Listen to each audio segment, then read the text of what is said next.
Record बोल रहा हूँ। अब बीजेपी को दम है ना तो मेरे ऊपर मानहानि का केस करे। दावा करता हूँ बिहारी आदमी हूँ, इतिहास में फेल है, इनका भूगोल भी खराब है। आप जब दक्षिण से उत्तर की यात्रा करेंगे तो बिहार कैसे आएगा? जब आप पूरब से पश्चिम की यात्रा करेंगे या पश्चिम से पूरब की यात्रा पढ़ते तब ना, पढ़े तो है नहीं।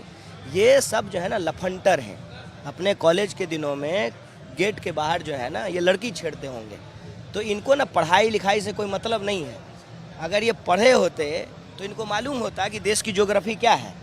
हम ज्योग्राफी का स्टूडेंट हैं, मेरा ग्रेजुएशन जो है ज्योग्राफी में है। मैं आपको बता रहा हूँ, भारत का नक्शा जब आप बनाएंगे तो जब आप पश्चिम से पूरब की यात्रा करेंगे तो बिहार आएगा, उत्तर प्रदेश आएगा, बंगाल आएगा, सारे जो है 7 सिस्टर्स जो हैं वो आएंगे, गुजरात आएगा। लेकिन जब आप दक्षिण से उत्तर की यात्रा करेंगे तो कहाँ से बिहार आएगा? बीच में कोई जिगजैग यात्रा तो नहीं हो सकती है, एक सीधी लाइन में ही यात्रा करेंगे। और ये कह रहे हैं कि दक्षिण में इनका होल्ड है।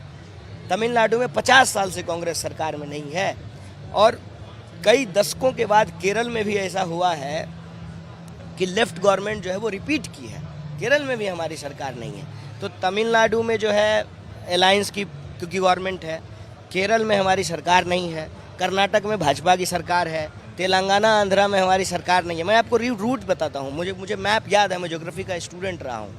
उसके बाद महाराष्ट्र में भाजपा की सरकार है, उसके बाद मध्य प्रदेश में बीजेपी की सरकार है, उसके बाद जो है आपको उत्तर प्रदेश में भाजपा की सरकार है, उसके बाद दिल्ली में आम आदमी पार्टी की सरकार है, उसके बाद हरियाणा में भाजपा की सरकार है, उसके बाद पंजाब में जो है आम आदमी पार्टी की सरकार है, और JNK में तो चुनाव ही नहीं हो रहा। कहाँ कांग्रेस का स्टेट है? बीच में एक स्टेट आएगा राजस्थान, जहाँ पे कांग्रेस की सरकार है। मुझे पूरा ज्योग्राफी पूरा नक्शा याद है। ये पढ़ते लिखते नहीं है, इनको ज्ञान से कोई मतलब नहीं है। मैं क्विकली 2 क्वेश्चन लेती हूँ ऑर्गेनाइजेशन को लेके। सब लोग कह रहे हैं राहुल गांधी को कांग्रेस अध्यक्ष बनना चाहिए, आपको क्या कहना है? देखिए, मैं बार बार कह रहा हूँ, एक बार जब चुनाव की प्रक्रिया शुरू हो गई तो मैं वोटर हूँ, मैं अपना गुप्त मतदान करूँगा। ये सिर्फ ज्योग्राफी के और जो है मतलब हिस्ट्री इनकी बहुत बढ़िया नहीं है, ये इसको बोलते हैं कि बेस्ट डिबेटर भी है, क्योंकि ये अब कहते हैं मैं मेरे कार्ड ही नहीं खोलूंगा। नहीं, देखिए, एक बार नहीं जब क्या करूंगा मैं। पारदर्शी तरीके से चुनाव होना चाहिए, इसीलिए जो है हम इस पे कोई मत नहीं रख रहे हैं। और हम कहते हैं कि देश के लिए भी ना ये बहुत इंपॉर्टेंट क्वेश्चन नहीं है। किसी दल का प्रेसिडेंट कौन होगा ये ज़्यादा इम्पोर्टेंट सवाल है कि हमारे आने वाले बच्चों का भविष्य क्या होगा, उसको नौकरी मिलेगी कि नहीं मिलेगी, महंगाई कम होगी कि नहीं होगी, महिलाओं की सुरक्षा सुनिश्चित होगी कि नहीं होगी, किसानों का जो है आमदनी दुगना होगा कि नहीं होगा, रुपए का जो है मूल्य बढ़ेगा कि नहीं बढ़ेगा, 8 लाख लोग देश छोड़ करके चले गए हैं, उनका क्या होगा। ये ज़्यादा ज़रूरी सवाल है। इस सवाल में जानते हैं उलझाया क्यों जाता है? ताकि इस देश की राजनीति को ना WWF का मैच बना दिया जाए, 1 वर्सेस 1। ऐसा नहीं होता है। देश में 140 करोड़ लोग हैं, हर व्यक्ति का मत इम्पोर्टेंट है, भूख सबको लगती है, खाना सबको खरीदना है। इस सवाल को गुमराह करके इस सवाल को प्रोमिनेंट बना दिया कि कांग्रेस का अध्यक्ष कौन होगा।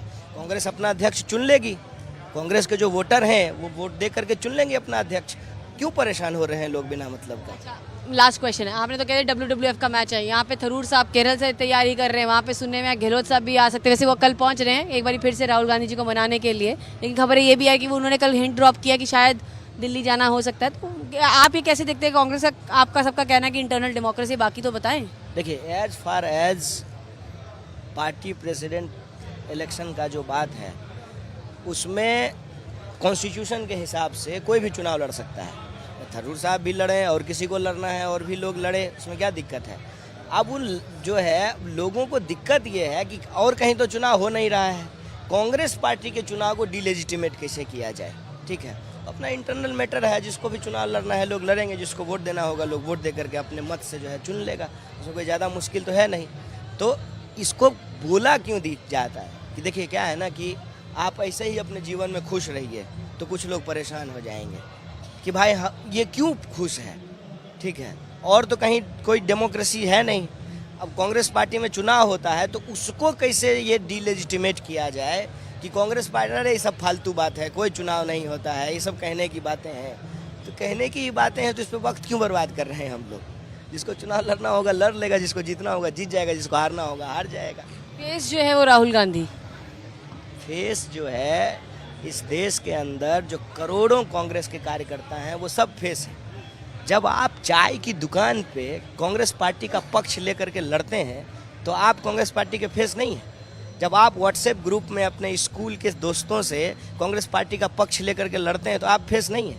आप सोशल मीडिया पे जब बहस करते हैं तो आप फेस नहीं है। ट्रेन में, बस में, खेत में, खलिहान में, दफ्तरों में जब आप पक्ष रख ले करके बोलते हैं तो आप फेस नहीं है। आप ही अपने कुलीग से जो है ना बात कीजिएगा तो आप ही को कांग्रेसी कहना शुरू हो जाएगा। हर वो कार्यकर्ता, कांग्रेस का करोड़ों कार्यकर्ता जो आज इस मुश्किल घड़ी में कांग्रेस का पतवार थामे हुए है, कांग्रेस की नैया पे सवार है, वो सब कांग्रेस का फेस है।